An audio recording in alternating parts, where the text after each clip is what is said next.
4 inventions médiévales trop horribles pour exister. Voici les inventions médiévales les plus horribles dont vous espérez qu'elles soient une blague. 1.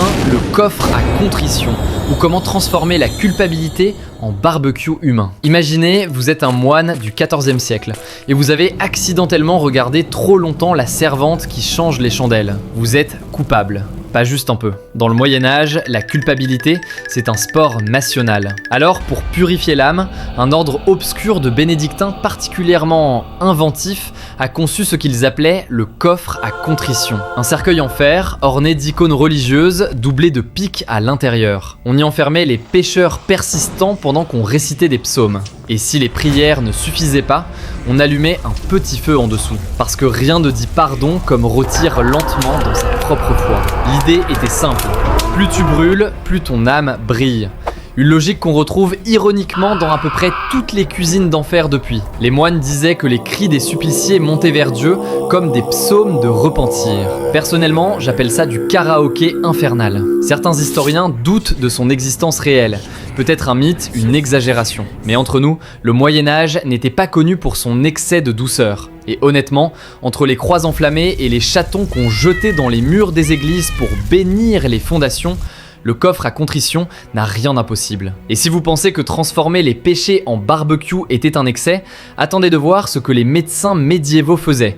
Parce que eux, ils avaient inventé la douleur thérapeutique.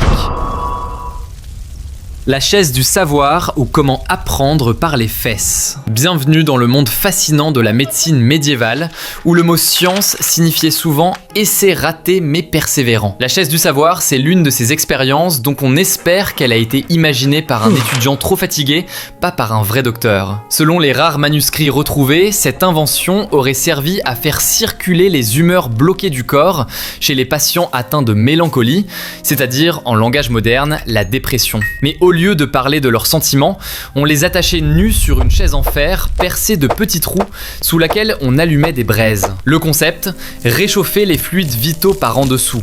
Traduction, les fesses en feu, l'esprit guéri. Et si le patient criait, cela voulait dire que le traitement fonctionnait. Un manuscrit du XIVe siècle cite même un certain docteur Alaric de Bruges qui aurait rendu la joie à 12 patients consécutifs. Tous morts certes, mais joyeux on suppose. Les reconstitutions modernes montrent que la chaise aurait atteint environ 150 degrés Celsius à sa base, suffisant pour cuire, pas pour soigner. Mais encore une fois, dans un monde où l'on traitait la peste avec des oignons et les crises d'angoisse avec des sangsues, tout est relatif. Si t'es arrivé jusqu'ici, n'hésite pas à t'abonner et à activer la cloche pour ne rien rater des prochaines vidéos. La roue de la vérité ou comment confesser n'importe quoi en 8 tours. Imaginez un gigantesque manège en bois actionné par une manivelle ornée de chaînes, de poulies et de lames.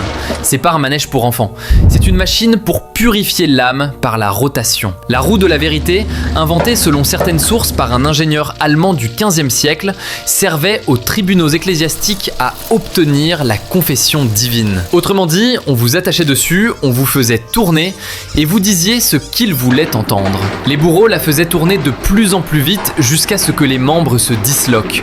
Le corps tournait, le sang jaillissait et les juges prenaient des notes. Et si la victime survivait, c'était la preuve qu'elle était protégée par Dieu. Et si elle mourait, elle était coupable. Logique circulaire au sens très littéral. Un texte anonyme du XVe siècle parle d'une roue divine capable d'extraire la vérité comme on extrait le vin du raisin. Charmant. Sauf que dans ce cas, c'est le raisin qui hurlait. On raconte qu'un prêtre a fini par interdire son usage, non pas par pitié, mais parce que les confessions obtenues devenaient incohérentes. À la fin, les victimes accusaient les chèvres, les meubles, parfois même les anges. Et franchement, à ce stade, difficile de les contredire. La lanterne des damnés ou la lampe à âme recyclée.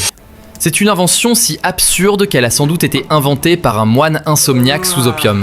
Selon une chronique de 1389, un alchimiste français nommé Géant du Mortier aurait tenté de créer une source de lumière pure et éternelle à partir de la vie humaine elle-même. Son hypothèse, l'âme dégage une énergie spirituelle mesurable. Son erreur, vouloir la mesurer avec des scalpels.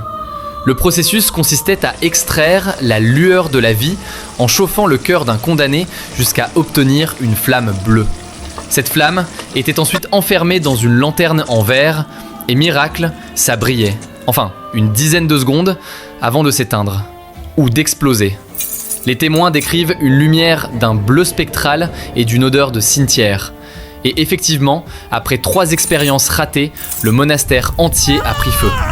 On a retrouvé de géants que sa lanterne, fondue sur place. On dit qu'elle brille encore, les nuits de pleine lune, surtout quand quelqu'un raconte des bêtises en public. Symboliquement, la lanterne des damnés illustre parfaitement la manie médiévale de transformer la curiosité en cauchemar. Vouloir comprendre le monde, oui, mais de préférence sans le démonter d'Ivan.